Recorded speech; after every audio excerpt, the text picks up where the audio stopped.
Bonjour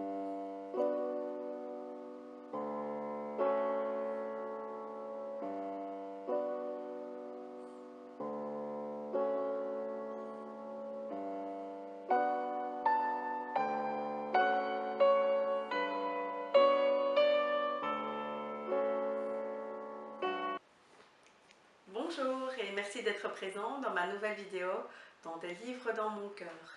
Si ce n'est pas encore fait, je vous invite à vous abonner à ma chaîne pour ne manquer aucune de mes vidéos.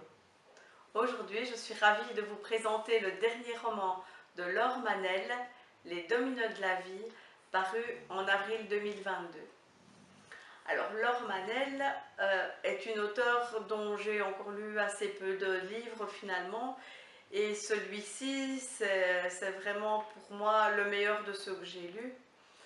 Et je vais dire que j'ai parfois entendu qu'on parlait de littérature feel good concernant Laure Manel. Pour moi, il ne s'agit pas du tout de ça.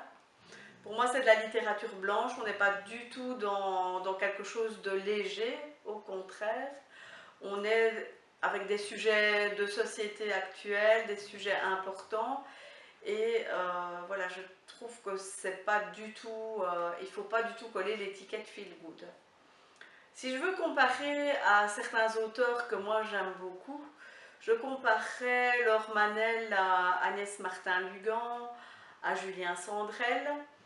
Et donc on est plus dans de la littérature blanche avec des thèmes parfois difficiles. Et dans celui-ci, ben, le thème dont il est question, c'est un thème vraiment particulièrement difficile puisqu'il y a une maladie, et je ne vous dévoile rien en disant ça puisque tout ça est déjà dit sur la 4e de couverture. Il y a une maladie que l'héroïne principale Amélie va devoir affronter et qu'elle va surmonter, mais qui va au bout du compte non pas aboutir à, je vais dire, la plénitude, mais vraiment à une remise en question de sa vie avant la maladie. Et donc une envie pour Amélie de voir, tiens, comment est-ce que je peux vivre ma vie à 100 à l'heure, comment est-ce que je peux vraiment être dans l'instant présent. Et c'est ainsi que voilà, il y a pas mal de remises en question dans son chef, et que bon, Amélie va devoir faire des choix parfois compliqués.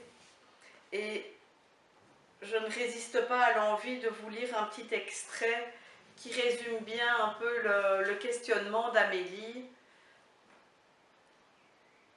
Elle voit une famille comme il y en a sans doute beaucoup. Une famille heureuse, au moins en apparence. Une famille où rien ne dépasse, mais où rien ne vibre non plus. Une famille qui brille en surface, mais qui grise en dessous. Finalement, c'est comme si elle avait ouvert les yeux. Donc, elle en est là au sortir de sa maladie, et donc voilà, elle va faire des choix, et les choix ne sont pas faciles, et les choix parfois on les paye assez fort. On peut ensuite souffrir de solitude, et il faut trouver le chemin pour surmonter tout ça, il faut faire preuve de résilience. Et alors quelque chose que j'ai particulièrement apprécié, c'est le fait que voilà, on est dans les paysages bretons qui sont très bien décrits par Laure Manel. Et voilà, Amélie notamment, elle va marcher, et ça va lui, vraiment permettre sa réflexion, lui permettre d'avancer dans un chemin qui est le sien, et dans un chemin qui lui donne la sensation de vraiment profiter de la vie et de prendre les rênes de son existence. Alors je vous ai dit à quels auteurs je comparais Laure Manel, mais je ne vous ai pas dit exactement pourquoi. Ce que je voulais dire par là, c'est que finalement, non seulement il y a le personnage principal d'Amélie qui est très beau, mais aussi les personnages secondaires comme Loïc, comme Jacques, qui sont de très beaux personnages. Et finalement, ce qui fait que les histoires de Laure Manel sont crédibles et ont de la profondeur, c'est que finalement les personnages principaux et les personnages secondaires sont construits. C'est comme si voilà, elle leur créait toute leur histoire sans tout dévoiler, mais on sent qu'ils ont un passé derrière eux et que voilà, en fonction de ça, leur présent est vraiment impacté par ce qu'ils ont vécu dans le passé. Alors je trouve que finalement Laure Manel va également vers des thèmes qui sont encore fort peu exploités, comme les violences obstétricales. Il y a aussi la tolérance par rapport à l'homosexualité.